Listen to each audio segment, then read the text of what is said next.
Generally speaking, I am a pretty lazy person. It's been a long time since I actually posted anything on my YouTube page, even gun related, or actually video game related, which was the original intent of my channel. I don't know what changed. I think because I just stopped liking games. I did a shitty video of it a few months ago, but pretty much I just stopped playing them because they sort of left me behind the way that the industry is right now. But that's not the point of this video. No, we're going to talk about some things in my collection. I'm going to do a short video series, not particularly interesting, not particularly historical. It's just something fun to do, and my impressions of the guns that I have and why I like them, and how they relate to actually living in a banned state. I live in New York. I know, it sucks. But that's going to change one day. Anyway, the first gun I want to show you is probably the most interesting out of all of them, and it's also my latest acquisition. It is the M1 Garand. This is an excellent condition gun. I bought it from two gentlemen, and for the life of me, I can't remember what their shop is right now, but they were excellent. I'll probably have to annotate this later on, but I went to the Eagle Arms show in Pennsylvania, and I was searching all throughout the booths, and I was looking for some sort of World War II gun. I was actually originally looking for an M1 carbine, which is legal in New York State as long as it doesn't have a bayonet. Because, you know, bayonets are so deadly, and thousands of people get bayoneted every year.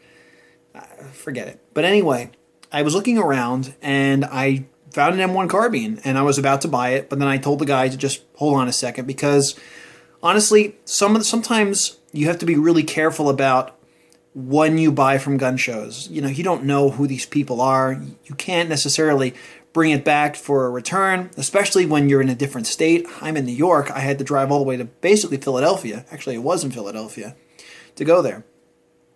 So I'm not going to make this video all about my experience there, but it's part of it, I guess.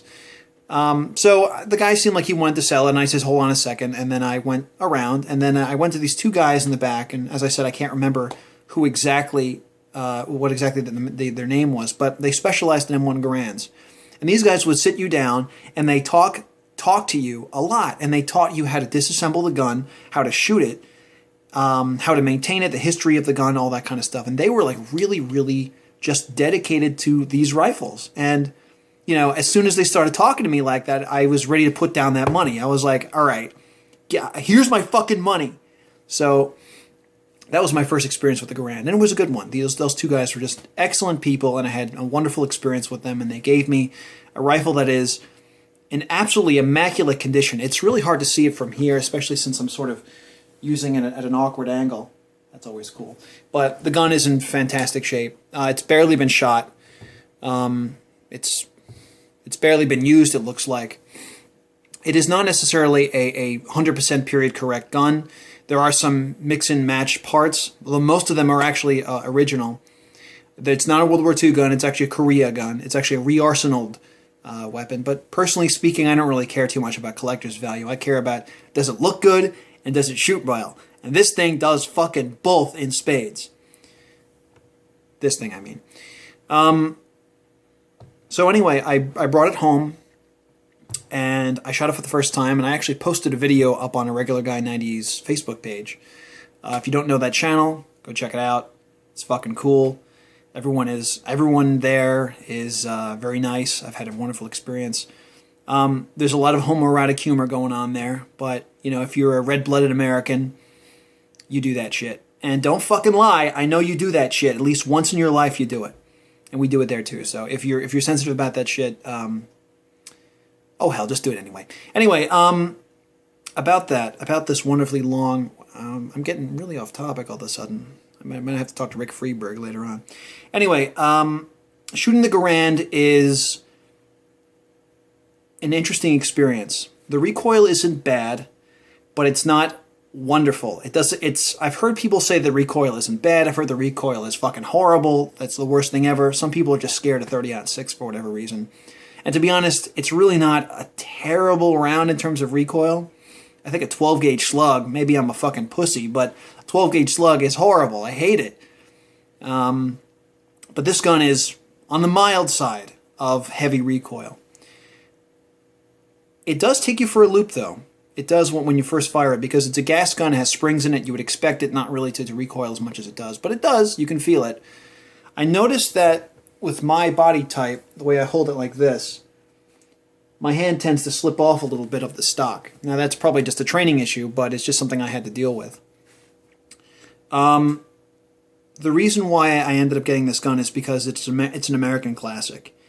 This gun it was the gun that our soldiers used in World War II. It fought off Nazis. It killed off communists in Korea.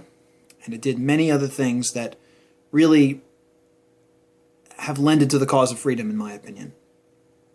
And the fact that I had to sell a few guns, a few SKSs, in order to get it, it's worth it, in my opinion. You're basically trading, and they're not bad guns. I had a Chinese SKS, and actually I did not trade it. I had a Sega. I had a Sega 7.6239, but I sold those two guns to put money towards this one because I knew I wanted to get a World War II gun, either an M1 carbine or this.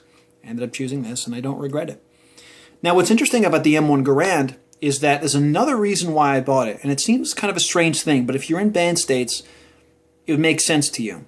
This gun is utterly ban-proof, or it's not ban-proof, but it's escaped numerous bans. My family primarily resides in the states of New York and New Jersey. That's where I'm from. Like I said, it won't be that forever, but it is what it is for now. Now, just prior to the gun show, I was looking up information about the M1 carbine, and lo and behold, the M1 carbine is fucking illegal in New Jersey. not AR-15s and SKSs. The M1 carbine. Why New Jersey, in its infinite wisdom, decided to limit that is out of my... It's just batshit insane. It makes no goddamn sense. But enough on that. I did research about the banned states that exist, being that I live near a bunch, and I live in one as well. New York, New Jersey, Connecticut, Massachusetts, and so to a smaller degree Maryland, although I have to go through Pennsylvania to get there, which is a free state for now. We'll see how this new governor turns out. But I noticed that no one, not even in California, did they specifically ban the M1 Garand.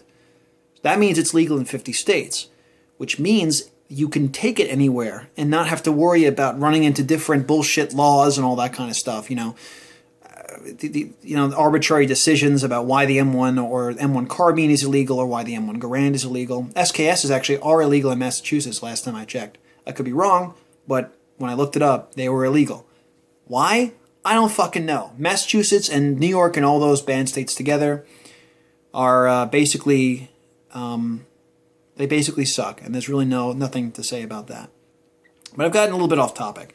Aside from the fact that it has a political advantage in the sense that it is not banned anywhere in the United States, not yet anyway, shooting the gun is fun. It's fun. The problem is that the ammunition is really fucking expensive. It's typically $1 a round, and the first time I bought ammunition, I was at a gun store all the way out on Long Island, which is the part of New York I live in. And I had to pay $1.29 a round. It was a very expensive endeavor just to shoot this thing. And when I did, I was sort of crying because I know that I spent a shitload of money just to shoot the gun I spent a shitload of money on. It is the burden of this gun. However, if you reload, which I'm going to get into at some point, you might be able to mitigate the cost. But that is a major consideration when buying one of these guns. They're excellent rifles. Functionally, they're excellent. They just are a natural pointing and shooting gun. I don't pretend that I'm some sort of expert on the whole thing, but I shot enough to give some sort of an opinion. Now, what I want to do in some of the videos in my collection is explain how being a left-hand shooter actually affects the operation of this gun. Now, I'm not actually a left-handed person. I'm sort of masquerading as a left-handed guy. It's because my right eye is so fucking terrible that I have to shoot left because I can only really see out of it. So in terms of a left-hand shooter, the gun is rather excellent. It has this safety in the middle. It has the charging handle here. And there really is no issue. The only issue that you really have to worry about is when you're shooting left, don't put your hand on this area because you might impede function. But I've never actually done that. I typically shoot it this way. So it's not really much of an issue, except don't put your thumb up here or don't do the, any sort of weird grip like that.